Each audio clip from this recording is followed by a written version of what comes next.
I have Dollop tour dates to announce for the year 2024 of our Lord J-Town. We have our 10th anniversary show coming up in Los Angeles on April 27th. Guests are Karen Kilgariff and James Adomian. And then we are going to Australia, starting on May 13th in Perth, May 16th in Sydney, May 18th in Brisbane, May 20th in Canberra, May 22nd in Melbourne, and May 24th in Adelaide. You can get your tickets at dolloppodcast.com.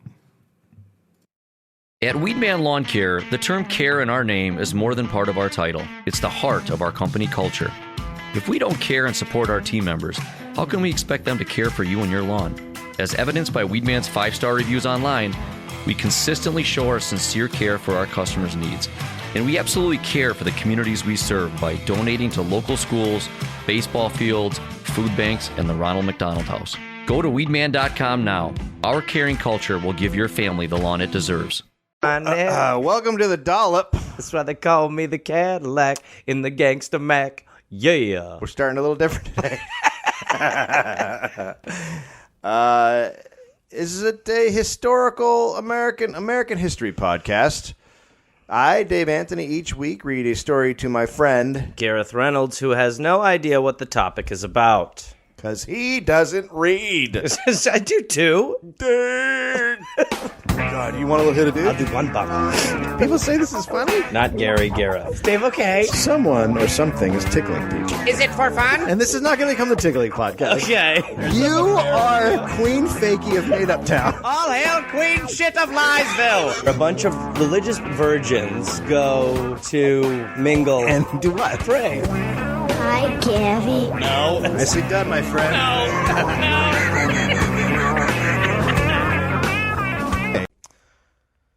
The year was 1873. Ah, Jesus. Not good. The place was County Donegal, Ireland. Is it Donegal?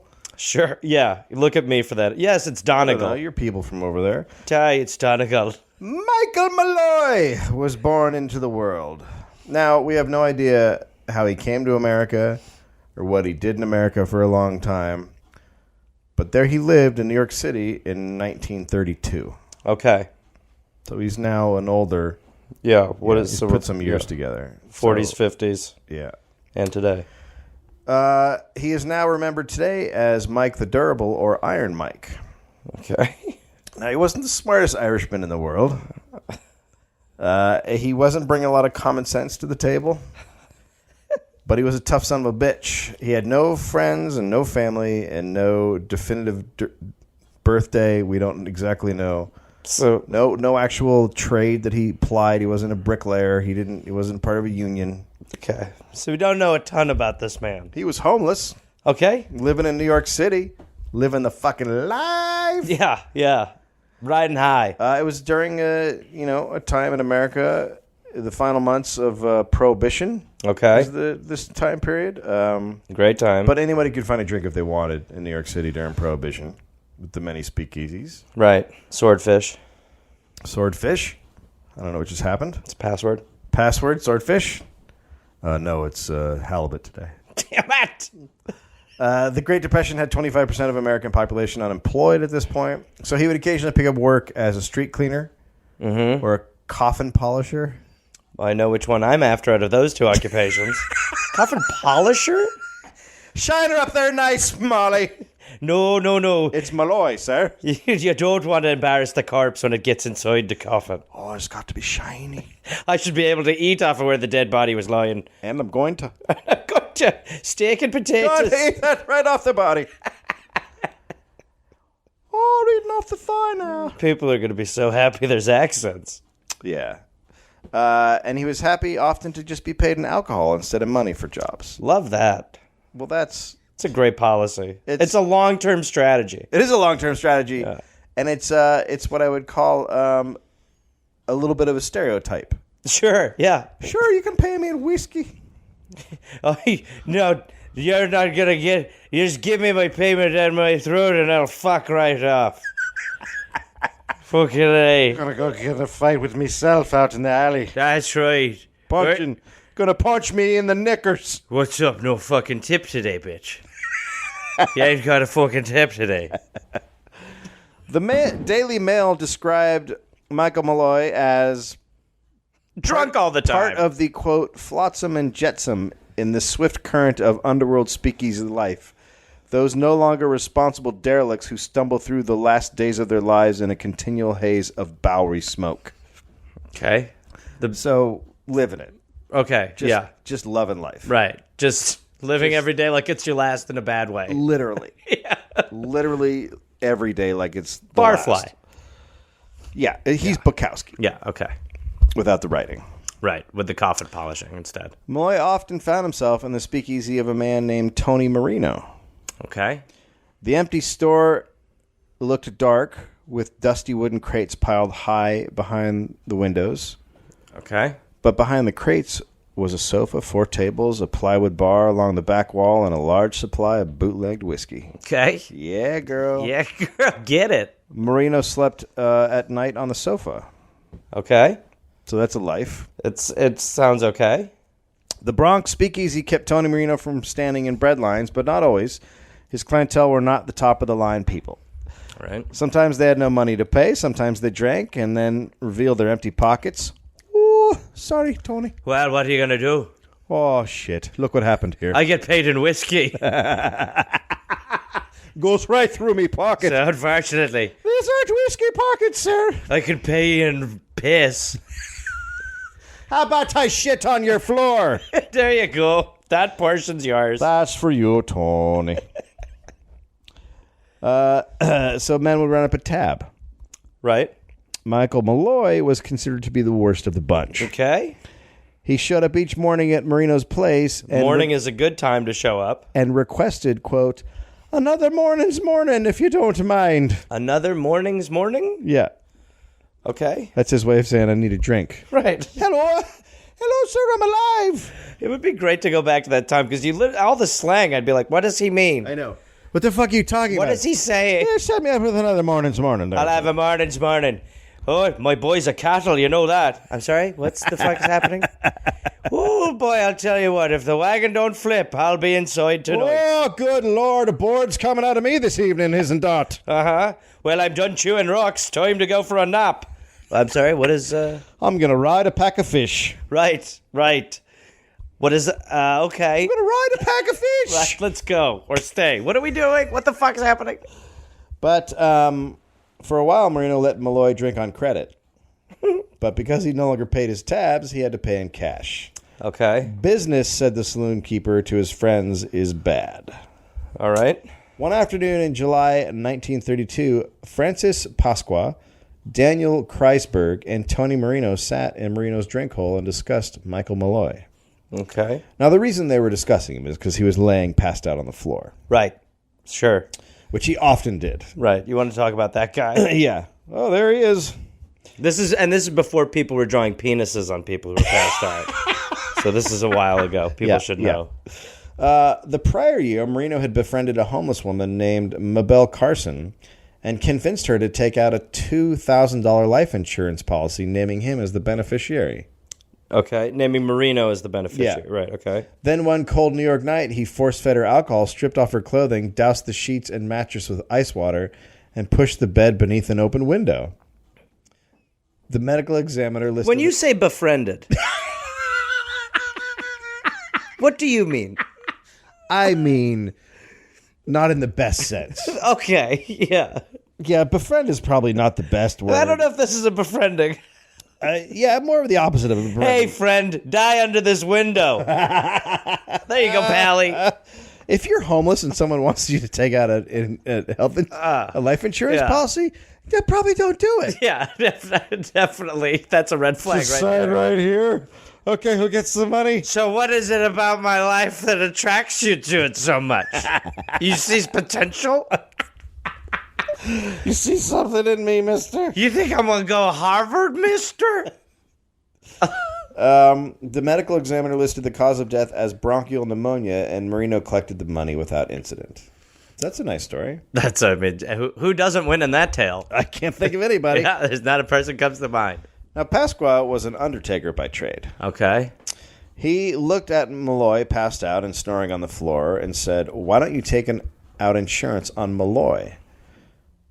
And Marino was like, man, that's not a bad idea. And Pasqua said, look, I can take care of the rest. I'm an undertaker. I got this. Marino nodded and looked Iron Mike. Iron Mike. All right. Marino nodded and looked at the passed out Malloy. He looks all in. He ain't got much longer to live anyhow. He and Pasqua glanced over at Daniel Kreisberg, the 29-year-old fruit vendor and father of 3, would later say he participated for the sake of his family. He nodded, and the plan was in motion. Already the hands tipped when participated. So let's murder this man. Yeah. Pasqua offered to do the legwork and paid an acquaintance to go with him to meetings with insurance agents. The acquaintance called himself Nicholas Malloy. So I don't even know what. Yeah, I don't even think. It's close. Yeah. Hey, my cousin's name is Dave Anthony, and my name is Jeff Anthony. I'm Jeff Manthony.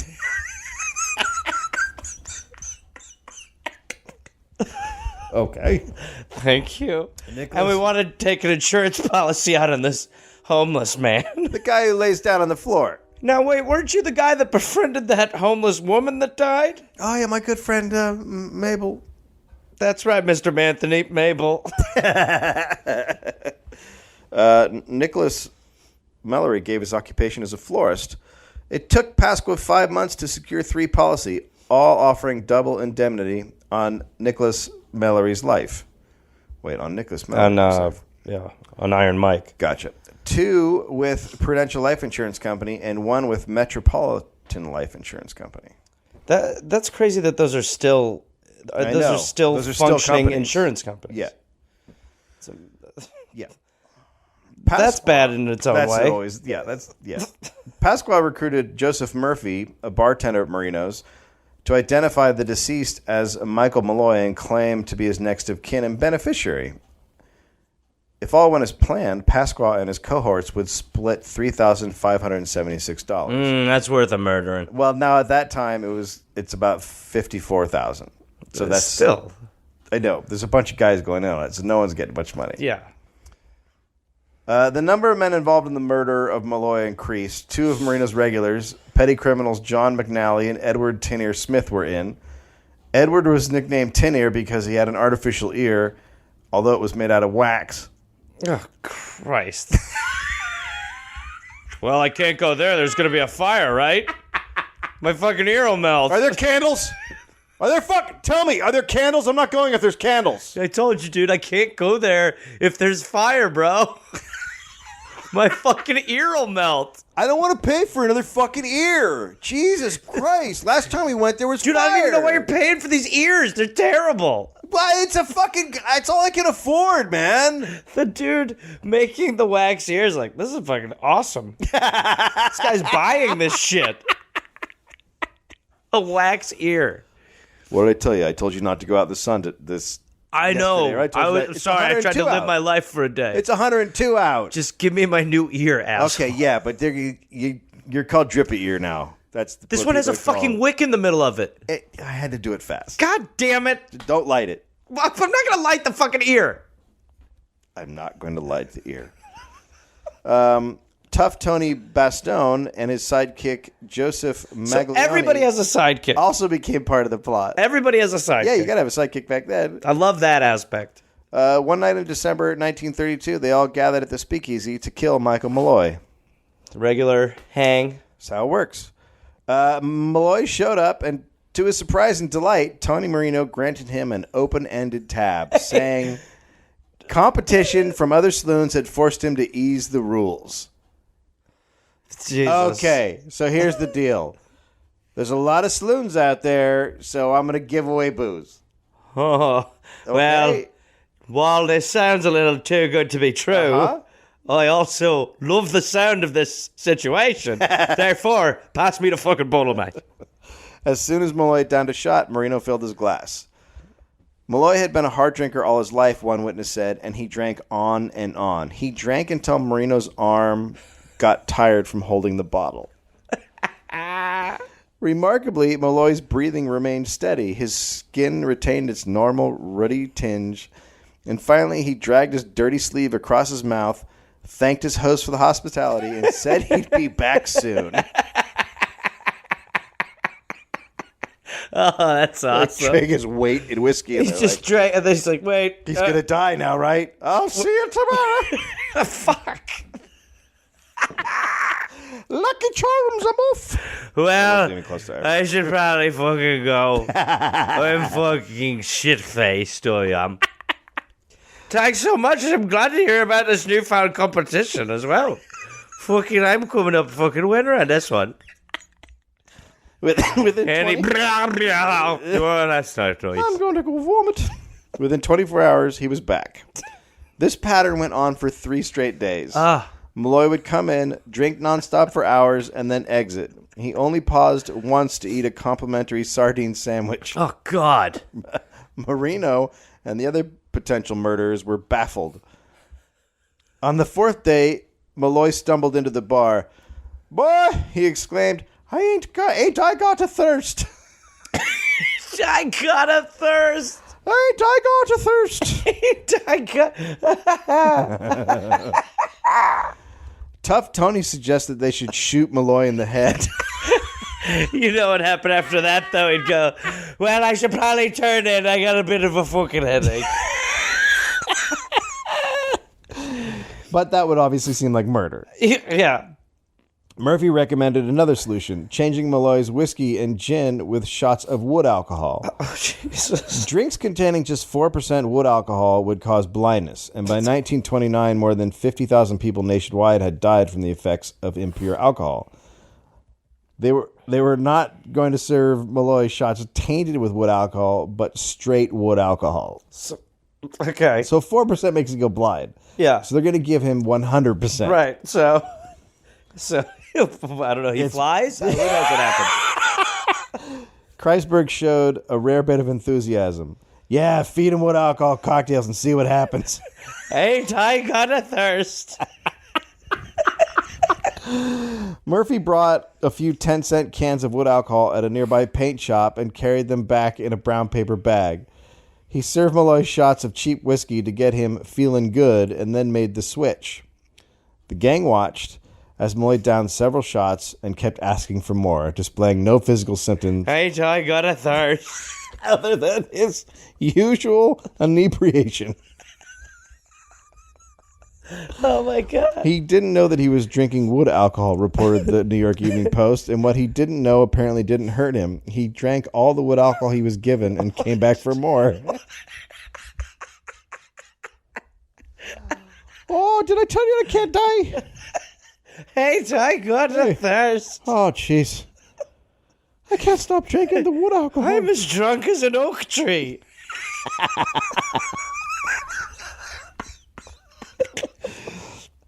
And he came back night after night. What the fuck? He saddled up in the bar, Die. drank wood alcohol as fast as Murphy could pour them. He's just drinking poison. Over and over again. Oh, it's got a kick. Oh, boy. Who's someone that's not sitting right? My sardine sandwich ain't sitting right now. Then one night, Malloy finally crumpled to the floor. The gang fell silent, staring at the jumbled heap by their feet. Pasquale knelt by Malloy's body, feeling the neck for a pulse and lowering his ear to the mouth. The man's breath was slow and labored. They decided to wait, watching the sluggish rise and fall of his chest. Any minute now. Finally, there was a long, jagged breath. Malloy then began to snore. No. Jesus.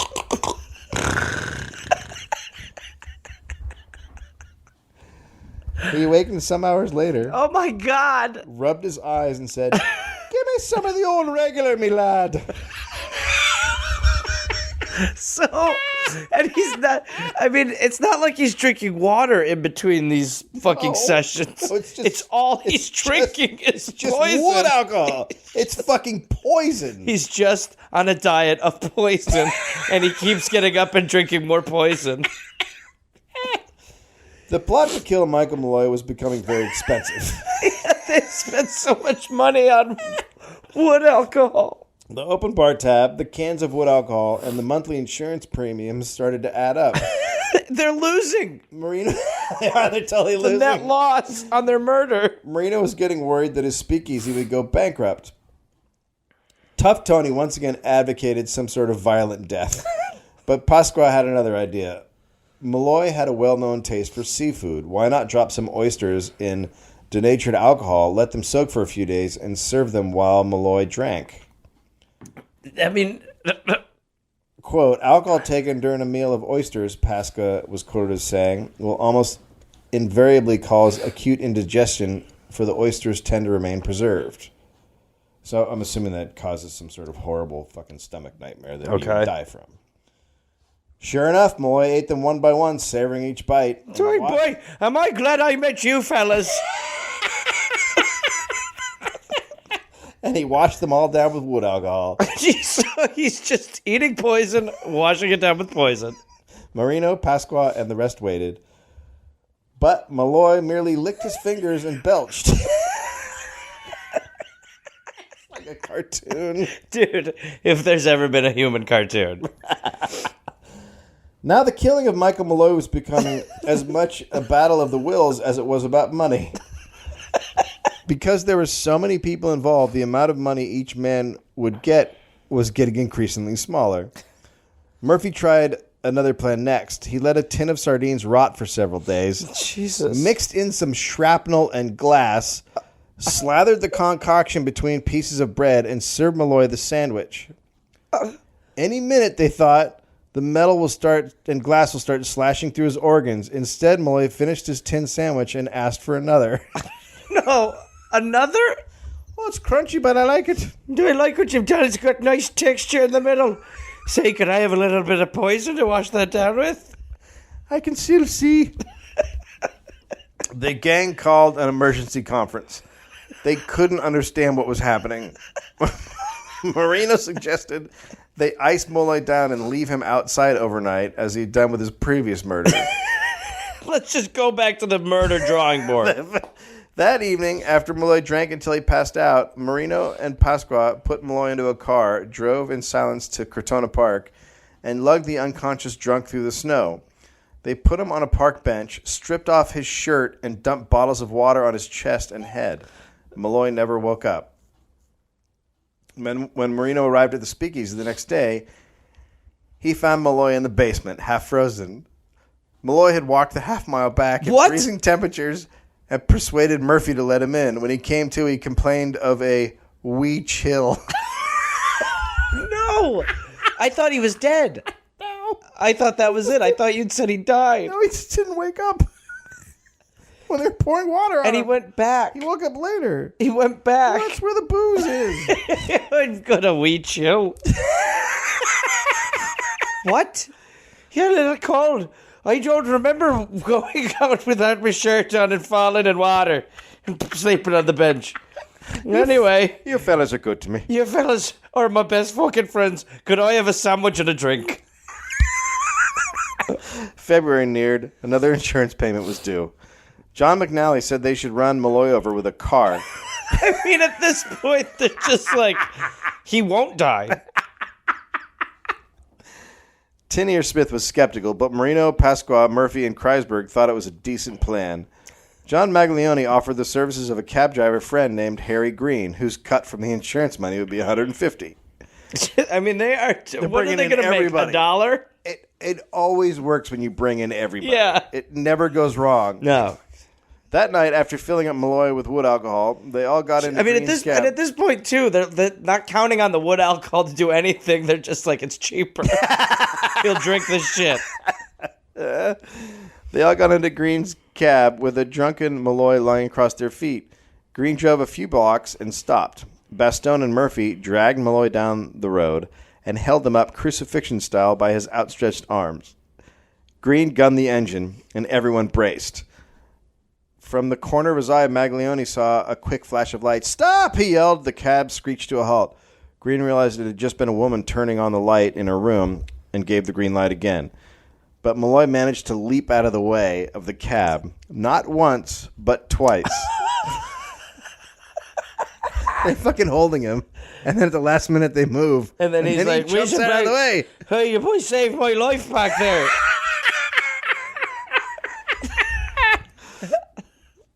On the third attempt, Green raced toward Malloy at 50 miles an hour and plowed into him. There were 2 thuds, one loud and one soft, one from the body hitting the hood and the other when the body hit the ground. For good measure, Green backed up over Malloy. Jesus Christ. A passing car came, and they took off, confident Malloy was finished. Confident Malloy was finished. Yeah, well, they hit him with a fucking car. And I'm they ran him confident over. Malloy's finished. Yeah, he was. I mean, Jesus Christ. It was Joseph Murphy who had been cast as Nicholas Malloy's brother to call morgues and hospitals in an attempt to locate his missing sibling. Okay. Right? So the guy who says is... Right. Yeah. Have you seen him? I love him so much. I love him so much, I think he might be in a hospital. Last time I saw him, he was drinking wood poison, eating shrapnel, and running around in the streets like Jesus. And getting hit by a cab. Yeah. But no one had any information, and there were no reports of a fatal accident in the newspapers. Oh, boy. After 5 days, Pascal was plotting to kill another anonymous drunk. Jesus. Any anonymous drunk, and pass him off as Nicholas Malloy, who that's who they said he was. Right. Yeah. When the door to Marino's... So it doesn't even really matter who it is. No. They're just like, they just need a body. it did become a bit of a redemption thing. Yeah. So after 5 days, the door to Marino's speakeasy swung open, and in limped a battered, bandaged Michael Malloy. Shut the fuck up. What is Looking only slightly worse off than usual. I sure am dying for a drink, he said.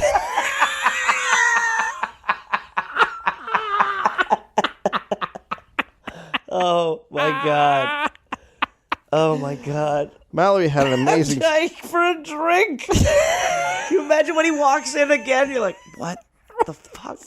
I mean, this guy is actually Jesus.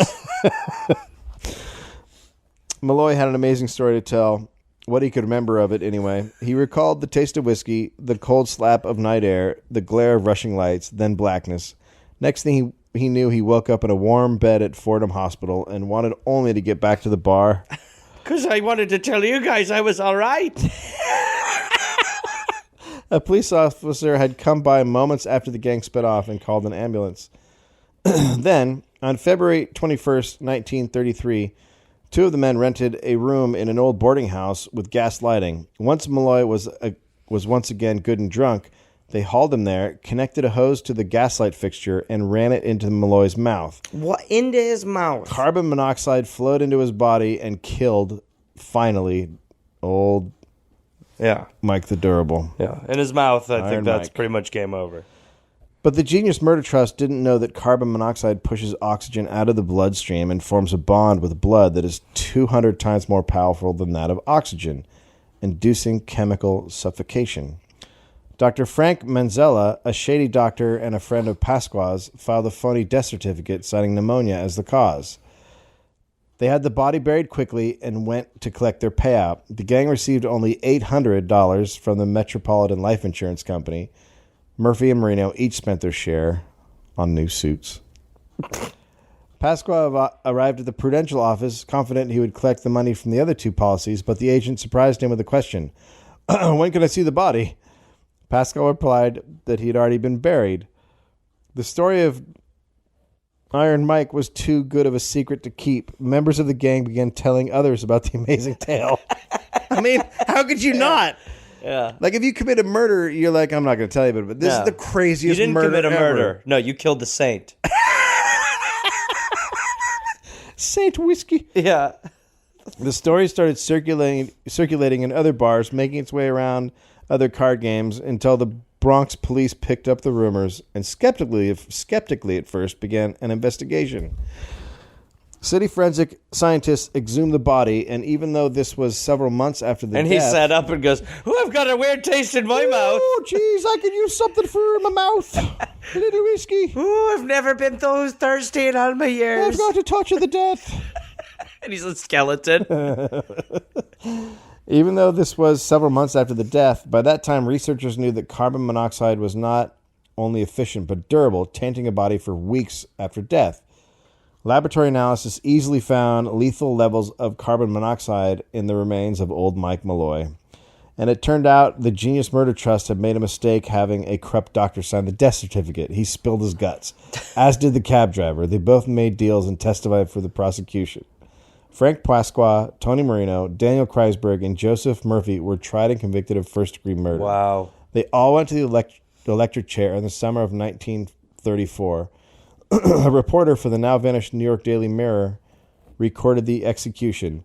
The Quee of the Dynamo, 2,000 volts and 10 amperes. The ripsaw current that tears one apart. 3 shocks. It was the state's toast to old Mike the Durable. Wow. Fuck. Right? Yeah.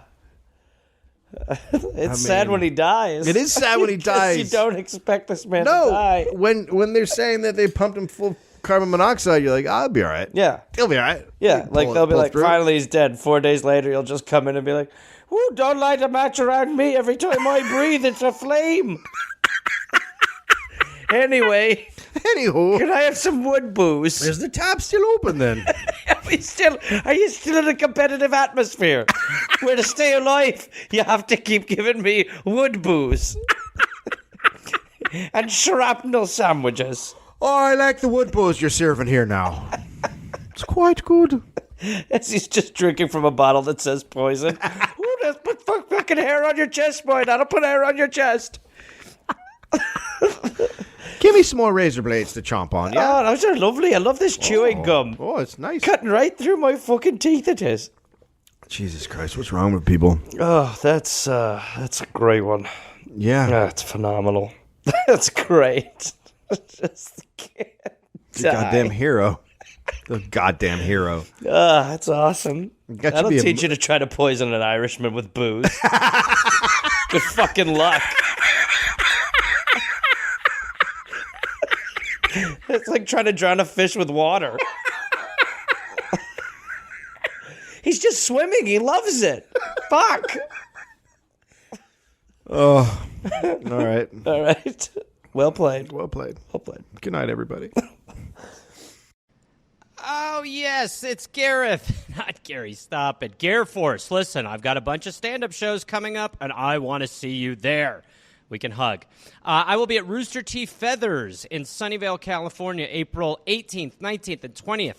Then I will be in Chattanooga, Tennessee, June 18th. I will be at Nashville at Zanies, June 19th. I will be in Huntsville, Alabama, June 20th. I'll be in Atlanta, Georgia, June 21st, June 22nd. Then I will be in Pottstown, Pennsylvania, June 26th. Then I'll be in East Providence, Rhode Island, June 27th. Then I'll be in Boston, Massachusetts, and Boston, June 28th. That's 2 shows. I will be in Springfield, Massachusetts, June 29th, Rochester, New York, June 30th, and then July 5th through the 6th. Canada, I've heard your prayers, and I will answer them. I will be in Toronto. So come join me at the Comedy Bar. Go to GarethReynolds.com for tickets and information. That's right, Gareth Force. We're calling you up. It's the big time. The big leagues. This went poorly. It's Truck Month at Foundation Chevrolet. Kickstart your adventure with the 2024 Chevy Silverado 1500. Plus, this month, you can get up to $8,000 off. It all starts with a Chevy truck located off I-70 and Kipling in Wheat Ridge. Or go to FoundationChevrolet.com for more. Together, let's drive. Must have a 2010 GM passenger car or truck for trade to qualify. Offer may not combine with all other offers. Must take delivery by April 30th, 2024. Only certain vehicles apply. See dealer for details.